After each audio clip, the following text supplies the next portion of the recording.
Le Seigneur nous demande de prendre courage car il a vaincu le monde. Il n'est pas question de nous laisser influencer, écraser et dominer par le monde. C'est la raison pour laquelle chaque jour, nous devons nous armer de courage, nous appuyant sur sa parole. Salut à vous et bienvenue à cette autre édition, cet autre numéro de votre programme Oasis. Nous bénissons l'Éternel pour l'opportunité qu'il nous donne d'échanger une fois de plus avec vous et avec beaucoup de joie dans le cadre de ce programme. Nous accueillons le pasteur Michel à qui je dis salut et bienvenue pasteur. Salut pasteur Eric, c'est un plaisir de me retrouver sur ce plateau une fois de plus avec vous. Salut aux téléspectateurs et internautes.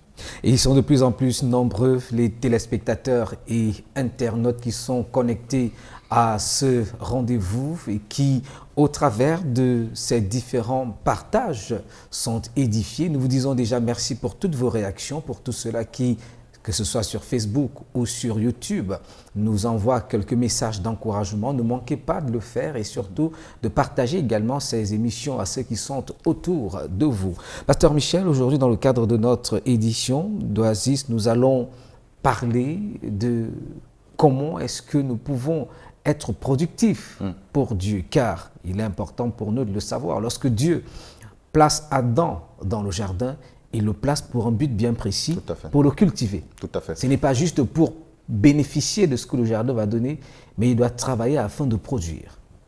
Alors, c'est une question très intéressante, pasteur Eric, et nos chrétiens, nos téléspectateurs et internautes doivent savoir qu'ils existent pour un but. J'ai coutume de dire que même la poule existe pour un but. Et on est conscient de ce but pendant les périodes de fête. Donc, tu n'es pas une poule, tu es loin d'être une poule.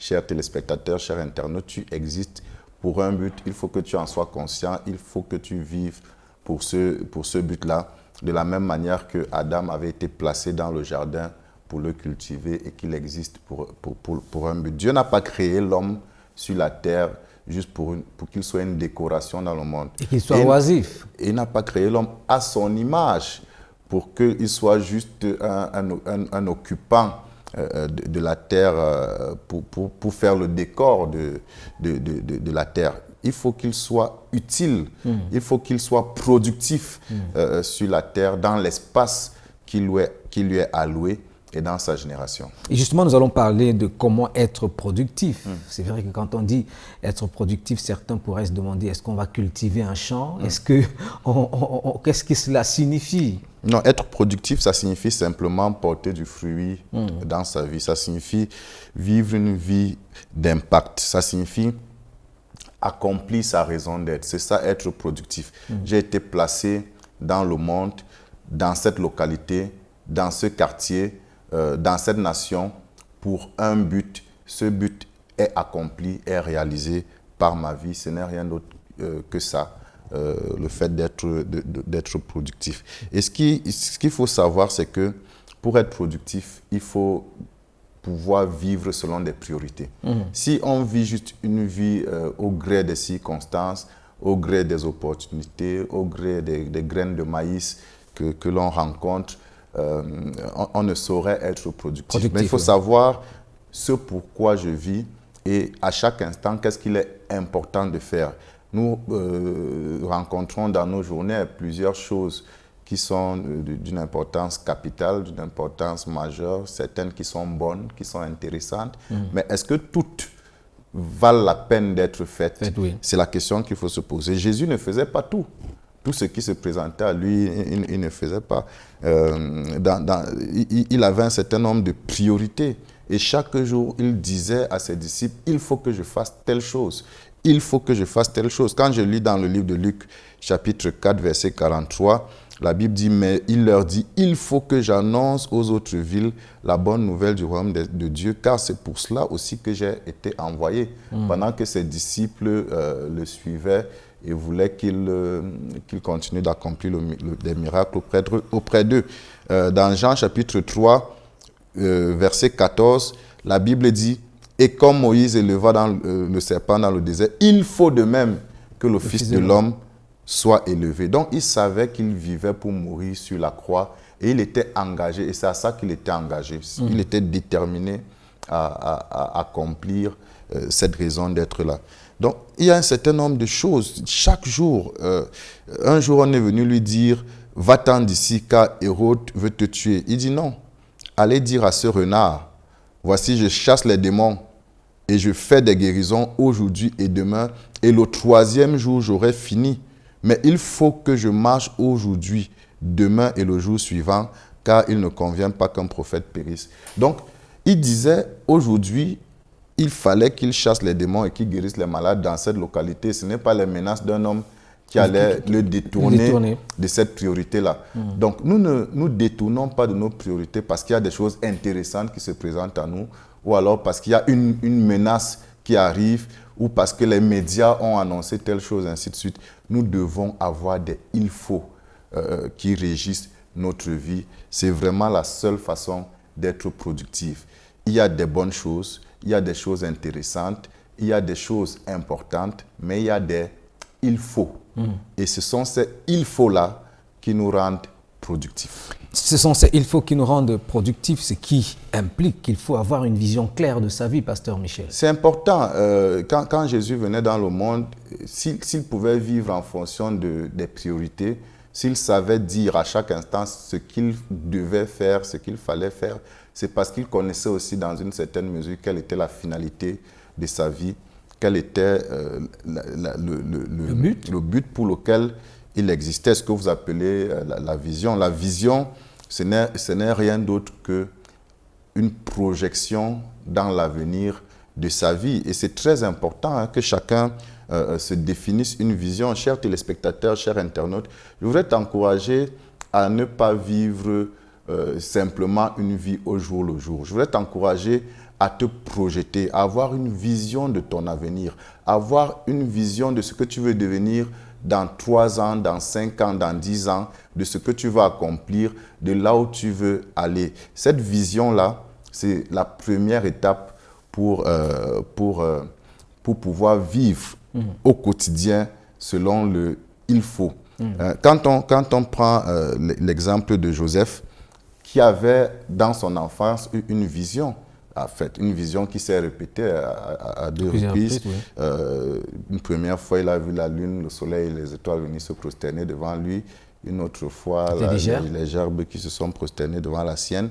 Donc, il avait une vision de leadership. Il savait qu'il allait être un leader dans la société et une société qui allait inclure ses parents et ses frères.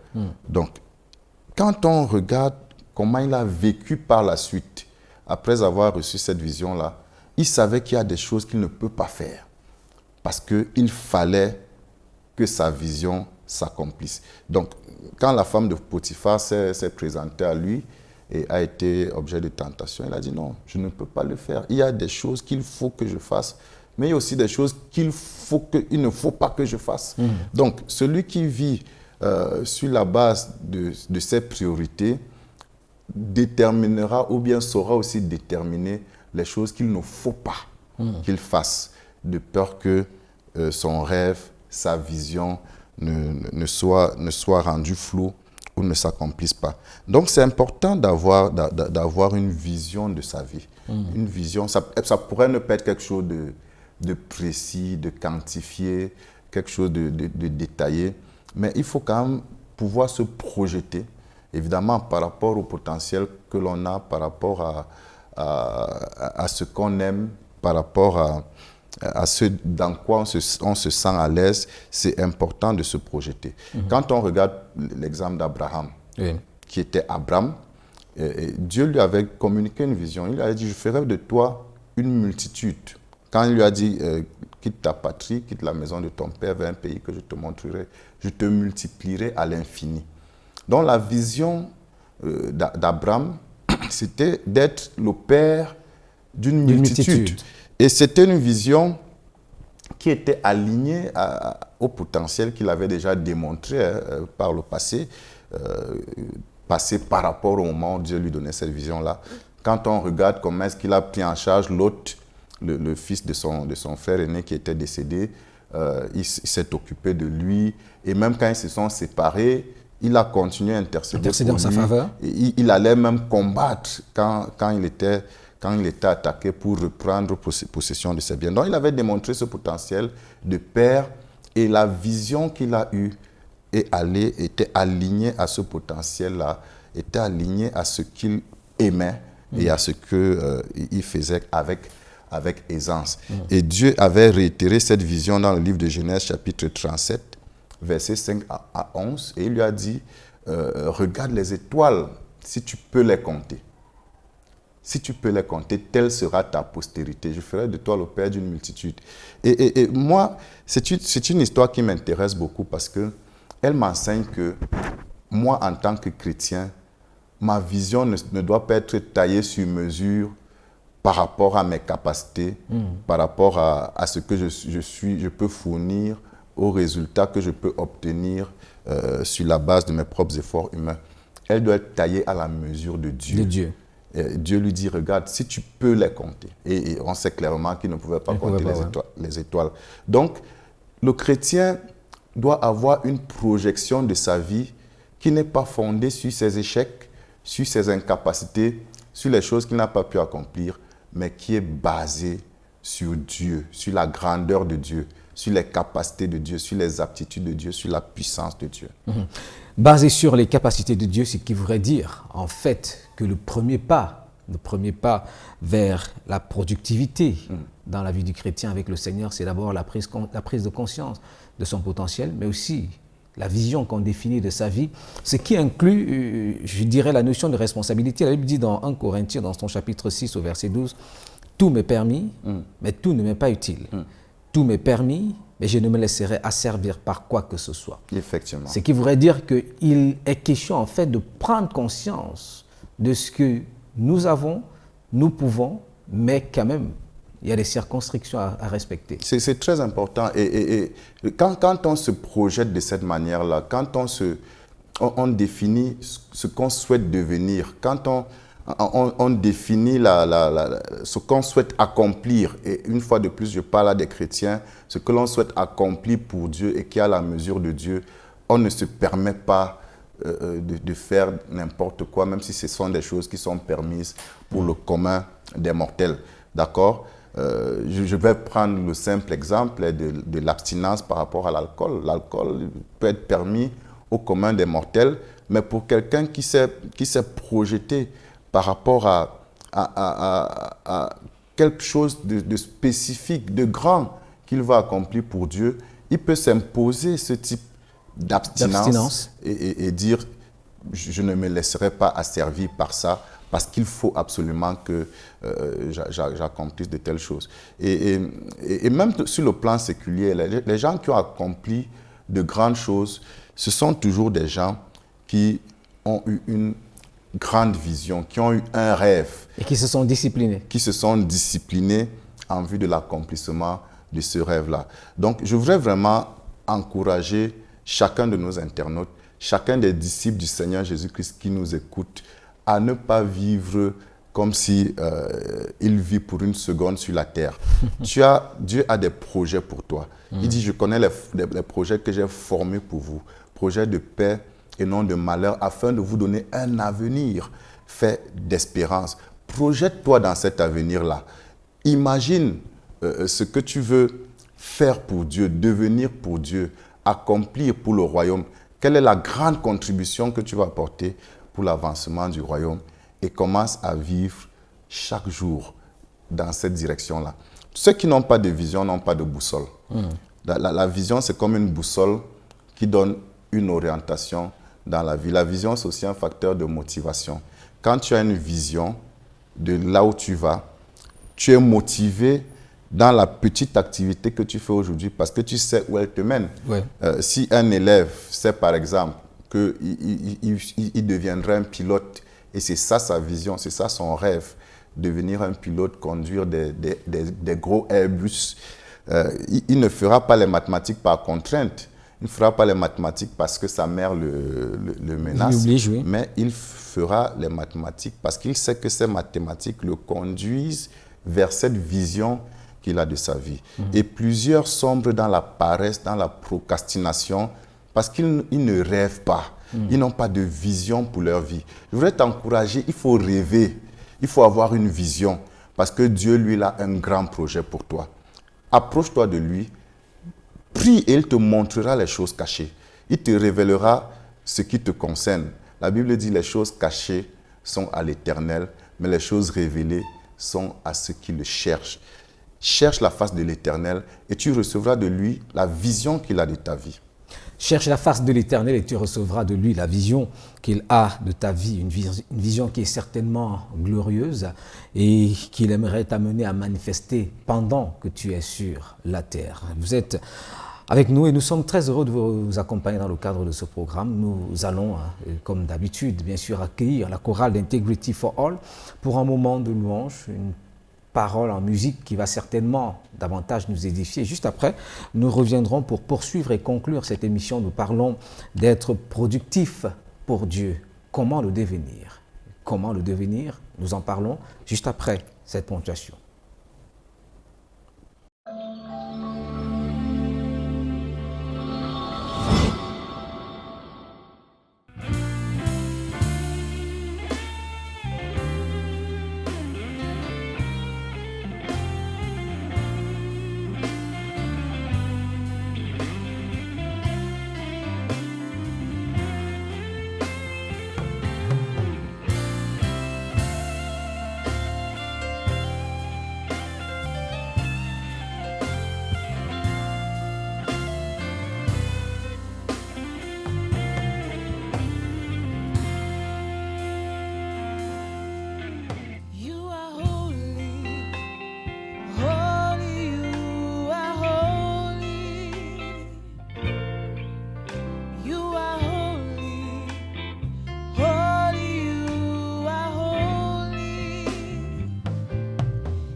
Nous sommes de retour et nous espérons que cette émission contribue à vous édifier et surtout à vous renforcer dans votre marche avec le Seigneur. C'est bien sûr votre programme Oasis. Pasteur Michel, on parle de productivité. Rassurez-vous, nous ne sommes pas en train de vous donner des cours de management, mais au contraire, nous sommes en train de vous communiquer des valeurs du royaume qui vous seront utiles, non seulement dans votre marche avec le Seigneur, mais surtout dans votre vie au quotidien. Pasteur Michel, on a dit être productif avec le Seigneur implique premièrement avoir une vision, cela implique également être conscient de ce qu'on a reçu de Dieu et travailler à le protéger en mettant un certain nombre de garde-fous. C'est la raison pour laquelle on a parlé de responsabilité.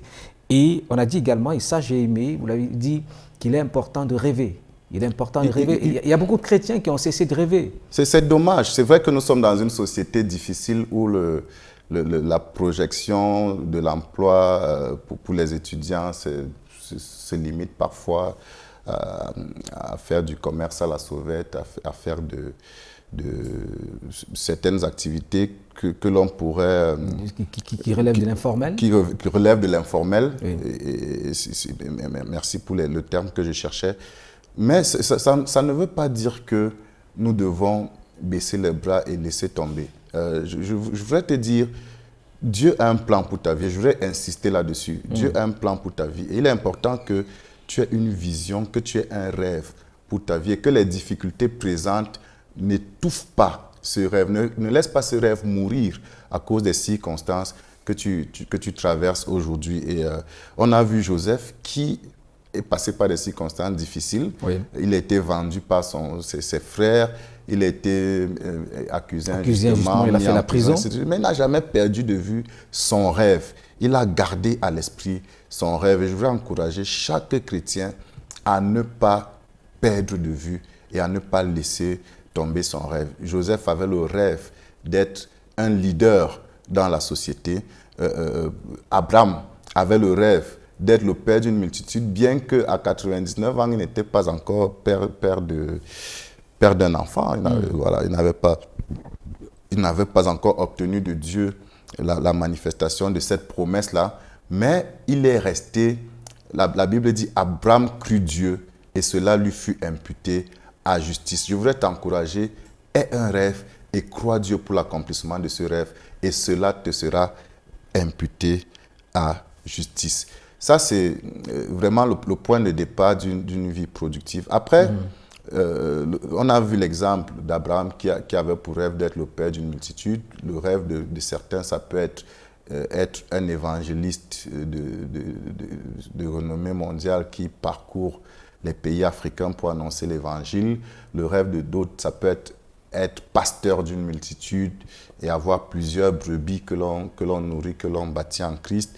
Le rêve d'autres, ça peut être un financier du royaume qui soutient les projets d'avancement du royaume des cieux, ainsi de suite. Donc, chacun devrait avoir un rêve parce que tu as une contribution à apporter. Et si tu n'as pas ce rêve-là, il ne peut pas se réaliser. Ce sont les rêves qui se réalisent. Il est aussi important de garder à l'esprit sa raison d'être. Après avoir défini ce rêve, et j'encourage chaque chrétien à énoncer son rêve, sa vision, et à l'écrire. Et j'insiste là-dessus, la Bible dit, vos jeunes gens auront des visions et vos vieillards des rêves. Donc les jeunes gens aujourd'hui doivent avoir une vision de leur avenir. Ils doivent l'énoncer et la garder quelque part de façon à se la rappeler et à avancer dans sa direction. Une autre chose à énoncer aussi, c'est sa raison d'être, parce que c'est elle qui va régir ses actions au quotidien. La raison d'être ou encore sa mission pour le chrétien, elle est clairement énoncée dans la Bible. Il y a un certain nombre de passages qui énoncent notre mission sur la terre. Quand on lit le livre de Matthieu chapitre 28, verset 19, « Allez, faites de toutes les nations des disciples, les baptisant au nom du Père, du Fils et du Saint-Esprit. » Ça, c'est notre raison d'être. C'est une mission que le Seigneur nous a confiée pendant qu'il quittait le monde.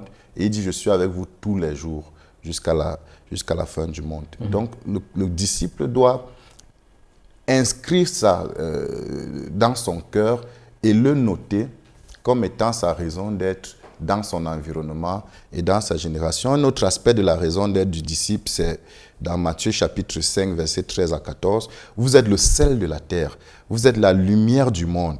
Une ville située sur une montagne ne peut être cachée. Donc le disciple doit savoir qu'il existe dans le monde pour briller.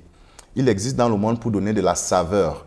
Quand il est quelque part, il faut que les autres, ça donne aux autres le désir de vivre, le goût de la vie en fait, si vous me permettez cette expression-là. Quand un disciple est quelque part, il doit apporter de la saveur à l'environnement, de la saveur à la société, et il doit préserver son environnement de la pourriture et de tout ce qui est contraire à la vie et à la vie en abondance. Et il est le sel, non seulement à travers ses prières, ses intercessions, mais aussi à travers l'excellence.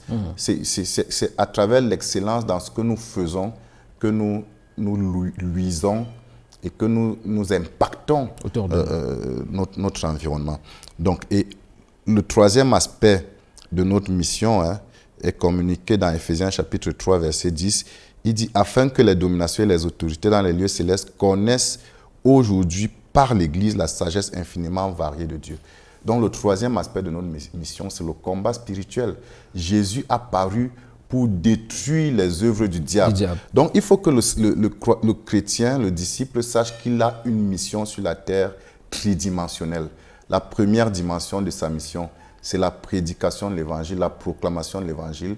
La deuxième dimension de sa mission, c'est le fait de luire dans la société, c'est le fait de briller dans son environnement. Et la troisième dimension de sa mission, c'est le combat spirituel, c'est de détruire les œuvres du diable. Le diable doit trembler, le diable doit paniquer chaque fois qu'il arrive quelque part. C'est ça sa mission et il faut qu'il le note, que ce soit clairement énoncé, que ce soit écrit quelque part pour qu'il s'en souvienne tous les jours et ça va l'aider à définir les priorités. Donc, s'il a défini, il a énoncé son rêve, sa vision, il a énoncé ses missions, ça fait que chaque jour, quand il voudra faire quelque chose, il va se demander, est-ce que ça va dans le sens de mon rêve? Ou alors, est-ce que c'est en droite ligne avec ma mission dans mon environnement et dans ma génération? Il n'est pas juste question d'aller à l'église comme certains le croient, juste participer aux réunions, mais nous devons travailler de manière objective afin d'être productifs. Tout à fait. Donc, nous devons travailler de manière objective, nous devons être conscients de notre raison d'être, conscients de notre mission, et à partir de là, définir nos priorités. Moi, il y a un certain nombre de priorités qui se dégagent pour ma propre vie et qui devraient se dégager de la vie des chrétiens. Quand je lis les missions que j'ai énoncées, la première des priorités, c'est la prédication de l'Évangile. Nous existons pour que l'Évangile soit prêché. La Bible dit que la foi vient de ce que l'on entend et ce que l'on entend vient de la parole de Dieu. Mais comment croiront-ils à ceux dont ils n'ont pas entendu parler? J'ai la responsabilité de faire entendre parler de Jésus-Christ aux perdus, aux pécheurs. Donc ça doit être une des priorités de ma vie et une des priorités de mes journées. La deuxième priorité qui se dégage des missions que j'ai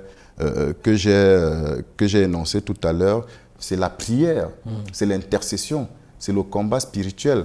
Donc, il faut que je prêche l'évangile, il faut que je prie de façon consistante à un niveau personnel, que je prie avec le reste de l'Église, avec le reste du corps du Christ, pour que les ténèbres reculent dans mon quartier, pour que les ténèbres reculent dans ma localité, pour que les ténèbres reculent dans ma famille. Je suis né d'une famille et ce n'est pas le fait du hasard. Je suis né d'une famille pour que le règne du Seigneur soit établi dans cette famille-là et que les ténèbres reculent.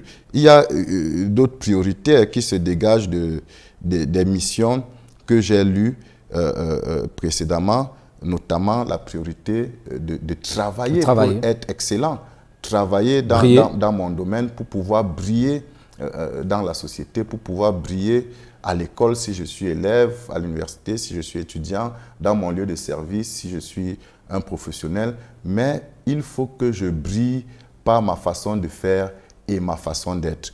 Et briller, ça veut aussi dire qu'il faut que j'ai un caractère qui reflète le caractère de Christ. Donc, une de mes priorités, ça serait aussi quels sont ces domaines de caractère qui ne reflètent pas encore le caractère de Christ, sur lesquels il faudra que je travaille, sur lesquels il faudra que je coopère avec le Saint-Esprit pour briller comme une lumière dans mon environnement. Donc, l'intérêt d'énoncer sa raison d'être, d'énoncer sa mission, c'est de pouvoir en tirer quelles sont les priorités qui régissent mon quotidien.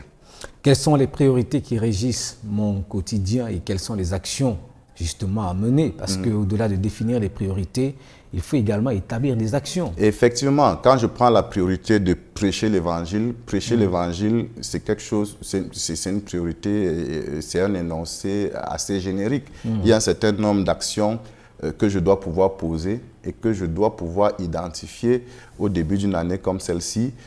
Par exemple, il faut que je célèbre mon anniversaire en présence des amis, des connaissances qui peuvent adorer le Seigneur avec moi, mais aussi qui ont besoin de Jésus, qui peuvent le rencontrer. Ça, c'est une action. Il y a un certain nombre d'actions qu'il va falloir que je prenne. Il faut que je m'édifie moi-même, que j'étudie la parole de Dieu, que je lise la parole de Dieu, que je lise des livres chrétiens qui vont m'enrichir et qui vont m'équiper davantage pour la prédication de l'Évangile. Une autre action peut être une action basique. Il faut que j'acquière des traités et que j'ai en permanence dans ma voiture, si j'ai une voiture, ou dans mon sac, un traité évangélique pour que quiconque entre en contact avec moi reçoive un traité. Donc, ces priorités-là doivent être déclinées en actions comme ça, qui pour certaines seront quotidiennes, pour d'autres hebdomadaires, pour d'autres mensuelles, et ainsi de suite, pour d'autres annuelles, parce qu'on n'a pas plusieurs anniversaires sur l'année. Mais il est important de décliner ces priorités en actions, et ça fera que, au courant de l'année, je ferai uniquement ce qui va dans le sens de mes priorités. Vous avez lu un passage très, très intéressant. Tout m'est permis. Mais tout ne m'est pas utile. Mais tout ne m'est pas utile. Il y a un modèle de priorisation qui est généralement utilisé dans la société, qui s'appelle Moscow, qui permet de classifier les choses que l'on a à faire en plusieurs catégories. Une première catégorie qui s'appelle les choses must, qui sont les il faut que le Seigneur Jésus faisait. Une deuxième catégorie qui sont les cultes, qui sont les choses que l'on ferait dans la mesure du possible. Des choses qui sont les schuld, que l'on ferait si on a fini avec les autres. Et puis les choses qui sont les wont, qu'on ne va pas faire parce qu'elles ne servent pas à grand-chose, à nos priorités. Donc, toutes choses sont permises, mais est-ce que toutes sont utiles pour l'accomplissement ou la réalisation de nos priorités? Je voudrais encourager chaque chrétien à savoir identifier ce qui est utile. Je parlais avec un chrétien dans le cadre de mes échanges pastoraux et je lui disais la procrastination, c'est un bien gros mot. S'il y a une chose que tu dois faire aujourd'hui et que tu ne fais pas, c'est probablement parce que tu as donné plus d'importance à autre chose qui n'était pas forcément la priorité. Donc, un chrétien, par exemple, qui doit regarder tous les matchs de tous les 5 grands championnats européens et ainsi de suite, c'est clair que n'aura pas le temps de faire les choses prioritaires. Voilà. Et il va dire, la procrastination, c'est un de mes problèmes. Non, ce n'est pas un de ses problèmes. C'est la discipline, le manque de discipline qui est un de ses problèmes. Il y a des choses qui sont des schuld, il y a des choses qui sont des wont, qu'il faut mettre de côté pour que les must puissent être faites.